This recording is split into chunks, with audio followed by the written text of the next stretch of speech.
بسم الله الرحمن الرحيم. Assalamu alaikum wa rahmatullahi wa barakatuh. Welcome to episode number 15 of this series on the excellent book Al-Mu'ajizah by Dr. Ahmad Bassam Saeh. This is really a series of frank discussions and a frank reading, really nothing very scholarly or academic, on the book, the summary of the book Al-Mu'ajizah by the author himself, called Al-Muktasar, Kitab Al-Mu'ajizah.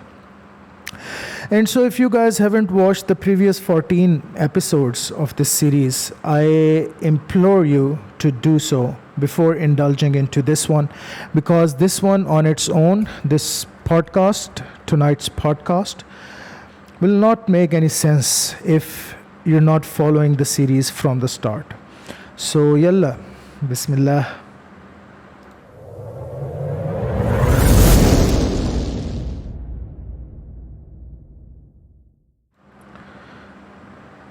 Alhamdulillah, alladhi anzala al-Qur'an wa ja'alahu hudan lin-nas wa bushra lil-mu'minin was-salatu was-salamu ala sayyidil anbiya'i wal-mursaleen وعلى آله الطيبين الطاهرين وعلى أصحابه الراشدين المهديين وبارك وصل وسلم عليه. أعوذ بالله من الشيطان الرجيم. رب اشرح لي صدري ويسر لي أمري واحلل عقدة من لساني يفقه قولي. بسم الله الرحمن الرحيم. So in the previous chapter, we were looking at the omissions of pronouns and conjunctions. And so there are some amthila, some examples that Dr. Ahmad Bassam Saeh gives. And he says that if we look at these ayats, we can also see the omissions in there. So let's look at these.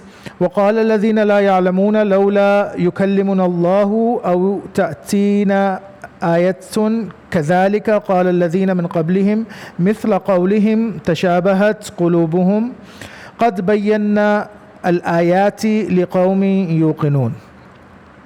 The next one is قل إني على بينة من ربي وكذبتم به ما عندي ما تستعجلون به إن الحكم إلا لله يقص الحق وسخر الشمس والقمر كل يجري لأجل مسمى يدبر الأمر يفصل الآيات لعلكم بلقاء ربكم توقنون. Now if we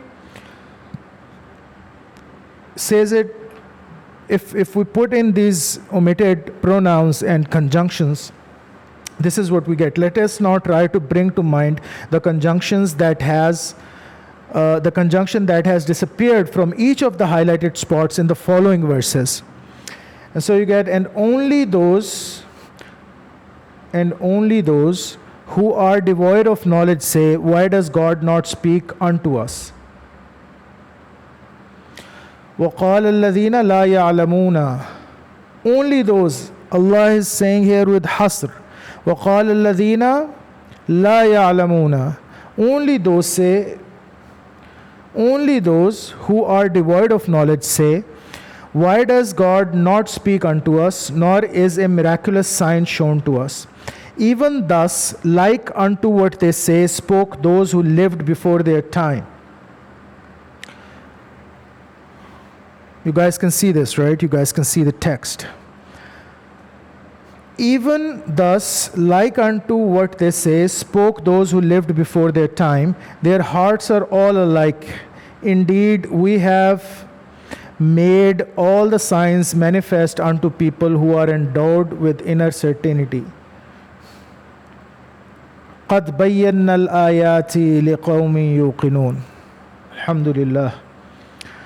The next example, say, behold, this is the next example that we looked at. قُلْ إِنِّي عَلَى بَيِّنَةٍ مِّن رَبِّي وَكَذَّبْتُمْ بِهِ. Say, behold, I take my stand on a clear evidence from my sustainer. And so it is to him that you are giving the lie. Not in my power is that which in your ignorance you so hastily demand. Judgment rests with none but God. He shall declare the truth. The next example that we looked at was وَسَخَّرَ الشَّمْسَ وَالْقَمَرَ كُلٌّ يَجْرِي لِأَجَلٍ مُسَمَّى. It is who has made the sun and the moon subservient to his laws, each running its course for a term set by him. He governs all that exists. Clearly does he spell out these messages so that you might be certain in your innermost that you are destined to meet your sustainer on the judgment day. So see how many things have been omitted, how many conjunctions, how many pronouns have been omitted from this ayah alone. For example, huwa yudabbirul amr. Huwa is missing there.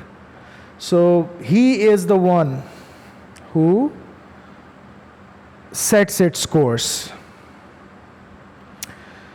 Okay. This type of omission is not simply a new linguistic style that the Qur'an has added to the Arabic language. It is also a significant ideational and rhetorical addition, since it lends Quranic expression ethereal dimensions and imaginative subtleties that it would not have possessed otherwise.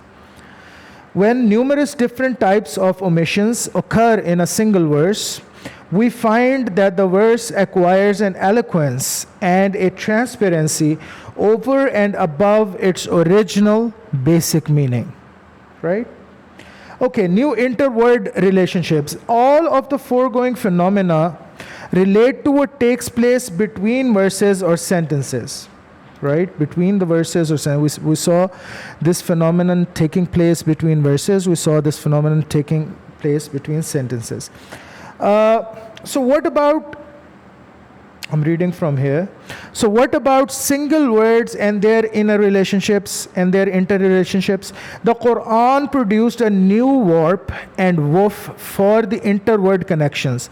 This new breed of connection had not been familiar in Arab culture prior to the appearance of the Qur'an, nor had it been familiar to the other cultures for that matter before the emergence of new literary schools such as symbolism and surrealism in the modern era.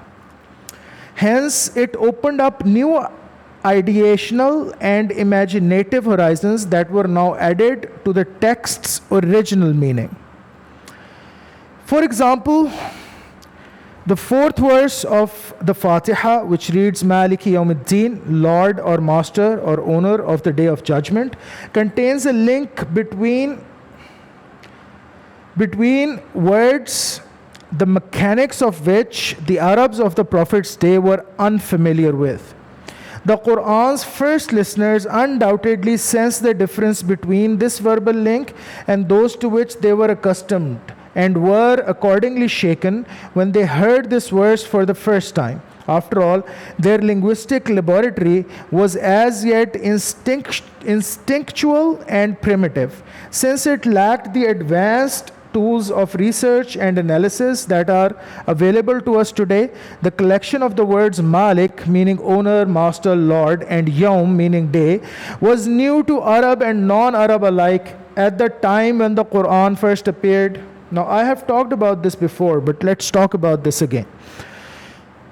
Can anyone else other than Allah Himself form an expression that he or she owns a day? We own gadgets, we own cell phones, we own laptops, we own tablets, iPads, and whatnot. We own other things, we own a bag, we own glasses, a shirt, whatever. Can we own time? Can we own a day? No. This is a new expression. And this is divine expression because Allah has created time. Allah has created everything. Only Allah and Allah alone can say that He owns such and such time or so and so day. All right? It was and still is customary for us to associate ownership, milk, not mulk, milk. This is an error in translation by the translator, or maybe a typo. Ownership, milk, with concrete objects that can be possessed. We say the owner of the real estate, the owner of the dirhams, the owner of the land, the owner of the car, the owner of the ship, etc., etc. But how can one speak of the ownership of a day? Is time subject to being owned or possessed? Would banks and other financial institutions be willing to start opening accounts denominated in hours and days? So can you pay somebody in denomination of hours and minutes? Okay, here are 5 minutes. Give me this. Give me 3 hours. I'll give you that. Ridiculous, right? The use of the phrase owner of the day was thus a linguistic surprise with a very distinctive flavor for 7th century Arabs. However, another surprise stood awaiting just around the corner.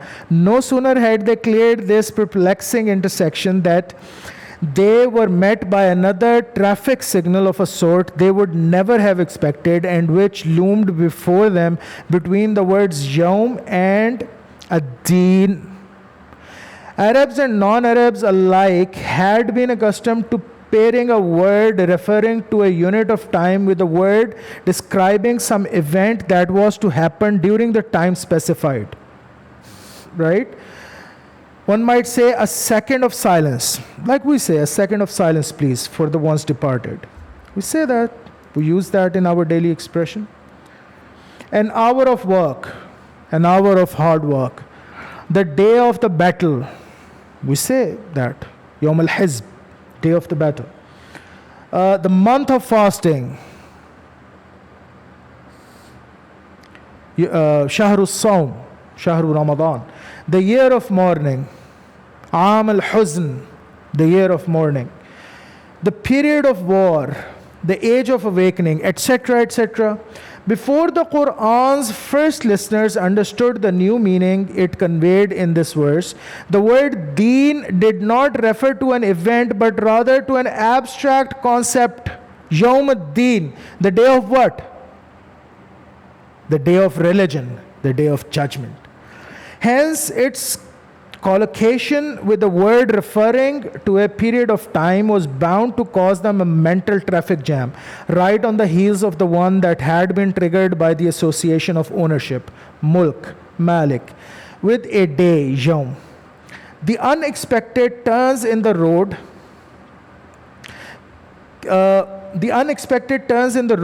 came thick and fast as the 7th century Arabs made their way through this surah and other surahs of the Qur'an as well.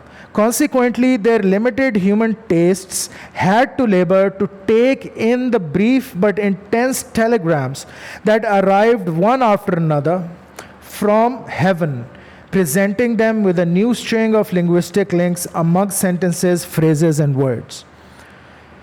Through the confluence of all these new facets, the innovational revolution sparked by the Qur'an in both Arabic and other tongues went beyond language to the realm of the imagination in the form of graphic images, metaphorical uses, and rhetorical styles of expression. So the new Quranic repertoire of images. Now this is very important. This is one of the most important topics in the book.